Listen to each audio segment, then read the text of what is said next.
안녕하세요. 피토스터디입니다. 유체역학 23번 강의입니다. 악마의 꼬리 달린 질량유량인데요. 귀여운 악마가 붙어있는 질량유량이 다루기가 상당히 까다롭습니다. 그래서 꼬리 달린 악마의 메스도트를 정의합니다. 악마의 메스도트가 얼마나 도움이 되는지 알아볼까요?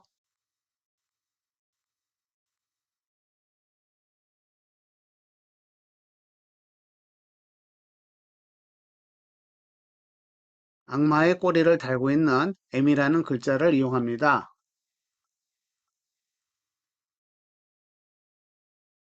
귀여운 악마가 붙어있는 질량유량을 다룰 때 세 가지의 체크 포인트가 있습니다.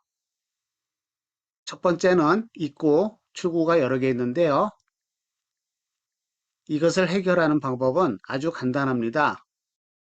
출입구에 번호를 붙여서 하나씩 처리하면 됩니다.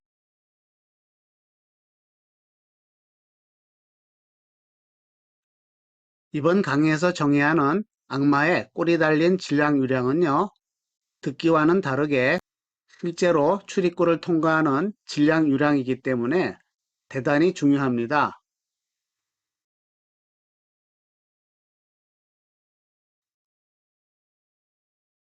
두 번째 체크포인트로 검사 표면에 대한 상대 속도입니다. 상대 속도는 절대 속도에서 검사 최적의 속도를 뺀 것입니다.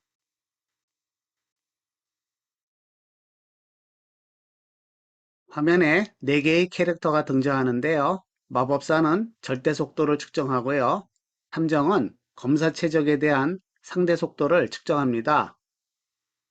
고양이는 잠만 자고 있고 꿀벌은 부지런히 날아다닙니다.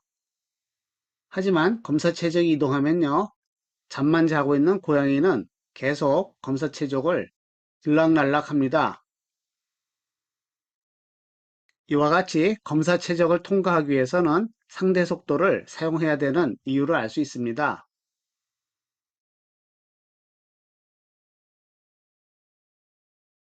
수송 정리에서 물리량이 속도인 경우에는요.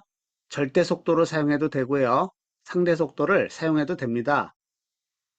하지만 질량 유량의 계산은 검사 표면에 대한 상대 속도를 이용해야 됩니다.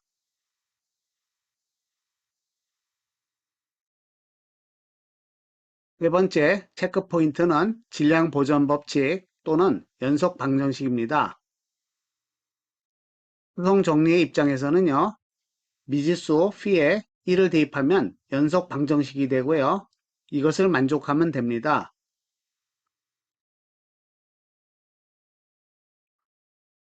지금부터는 꼬리 달린 메스도트와 수성 정리를 이용해서 문제를 풀어보는데요. 연속 방정식을 고려해야 되는 경우와 컨트롤 서피스에 대한 상대 속도를 쓰는 경우 두 가지를 집중적으로 살펴보도록 하겠습니다. 그리고 한 문제는 미분형이고요. 다른 한 문제는 녹색에 적분기호를 붙인 적분형입니다. 문제 11번입니다. 앞에서 풀어본 문제 10번과 동일한데요. 질량 미분을 사용하는 것이 아니라 수송 정리를 이용하는 것입니다. 미소 힘도 문제 10번에서 구한 것을 그대로 이용합니다. 그리고 단면에서 속도, 밀도, 압력 등은 모두 일정합니다. 따라서 임의의 단면에서 유동 방향으로의 질량 유량은 A로 U가 됩니다. 미소 질량에서 미소 면적 벡터와 속도 벡터의 내적으로 주어지기 때문에 면적 벡터가 바깥을 향할 때만 양수입니다. 따라서 입구에서의 질량 유량은 항상 음수가 되고요. 출구에서는 양수가 됩니다.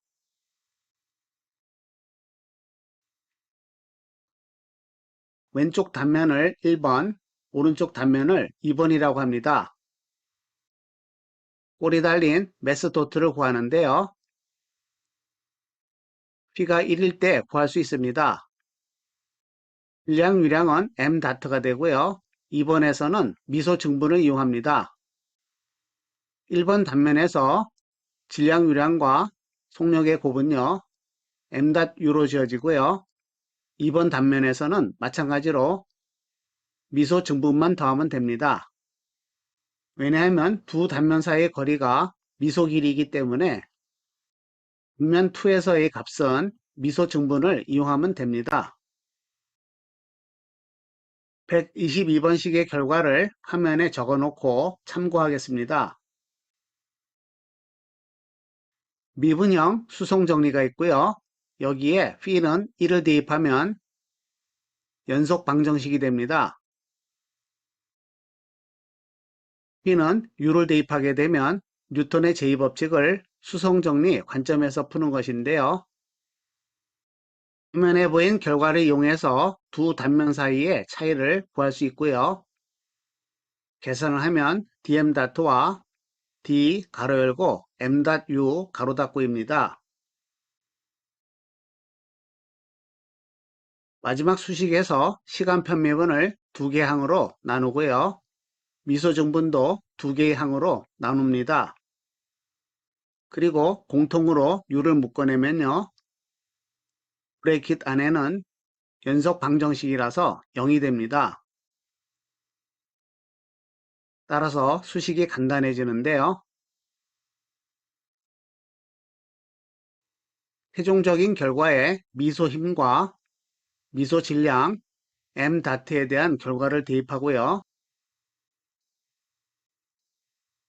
단면적과 밀도로 나누게 되면 베르누이 방정식을 바로 얻게 됩니다.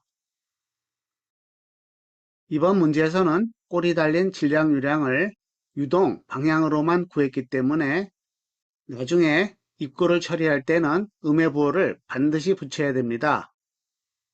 이것만 잘 기억하면 꼬리 달린 메스 도트를 이용해서 문제를 쉽게 해결할 수 있습니다. 문제 12번입니다.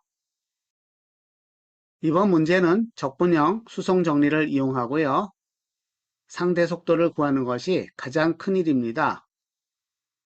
면적 A인 노즐로부터 속도 VJ로 분출된 물의 충돌에 의해서 수레가 가속됩니다.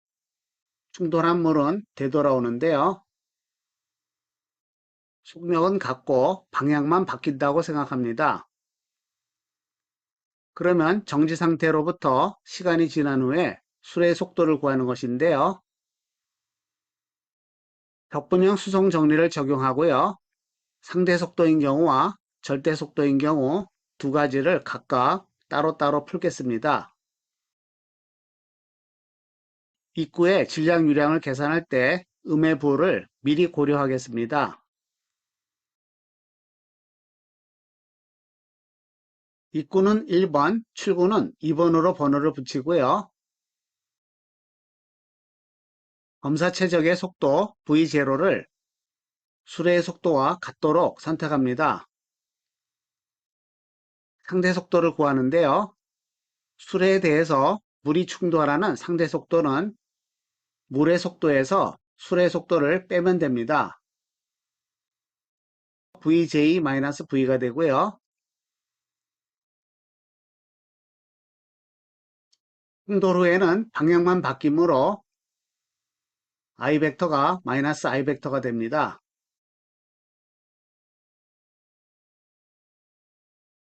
따라서 꼬리 달린 질량 유량은 입구에서는 음수이고요. 출구에서는 양수입니다. 부호가 서로 반대이므로 질량 보전 법칙이 성립합니다. 이것은 수레의 질량에 비해서 검사 최적에 포함된 물의 질량은 무시할 만큼 작다고 가정한 것입니다. 여기에 꺾인 부분에 물의 질량은 무시합니다. 이번에는 질량 유량과 함께 출입하는 물리량입니다. 상대 속도는 입구와 출구에서 유동의 방향이 반대가 됩니다. 하지만 질량 유량은 그대로 같았습니다. 질량 유량에서 부호가 반대이고 유동의 방향에서 부호가 반대이므로 두 결과는 똑같게 됩니다.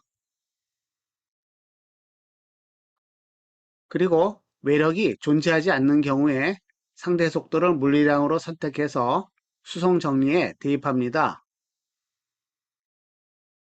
1번과 2번을 그대로 옮겨 적게 되면요. 속력 V에 대한 미분 방정식이 구해집니다. 여기서 한 가지 주의해야 되는데요. 시간 t에서 V는 V0입니다.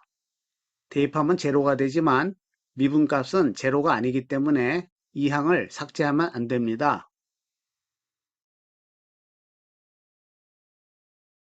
주어진 수식을 정리하면 미분 방정식이 되고요. 이거의 해를 구할 수 있습니다. 수학적인 접근 과정은 생략합니다. 이번에는 절대 속도에 대해서 문제를 다시 푸는데요. 질량 유량은 무조건 상대 속도를 쓰기 때문에 앞에서 구한 것을 그대로 사용합니다.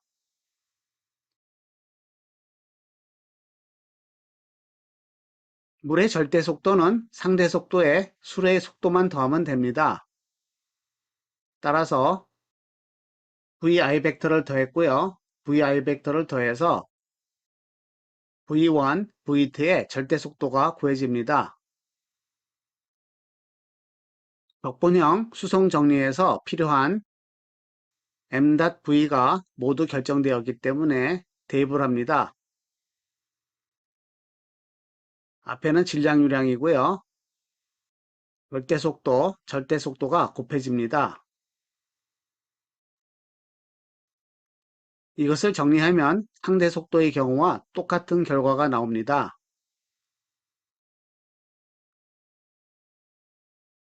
이번 문제는 적분형 수송 정리를 이용하고 상대 속도를 주로 신경 써서 구했는데요. 문제가 복잡하면 복잡할수록 질량 유량은 입구와 출구에서 부호가 바뀌는 것을 흡수해서 통일하는 것이 좋습니다.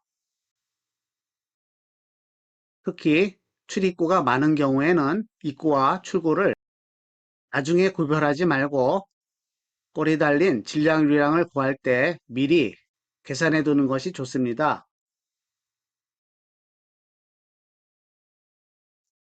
오늘의 개념 카드입니다. 수송 정리를 미분형과 적분형 두 가지에 대해서 동일하게 꼬리 달린 질량 유량을 정의했습니다. 이것은 굉장히 프랙티컬한 개념이고요. 출입구를 통과하는 실제의 질량 유량이기 때문에 문제를 해결하는 데 큰 역할을 합니다.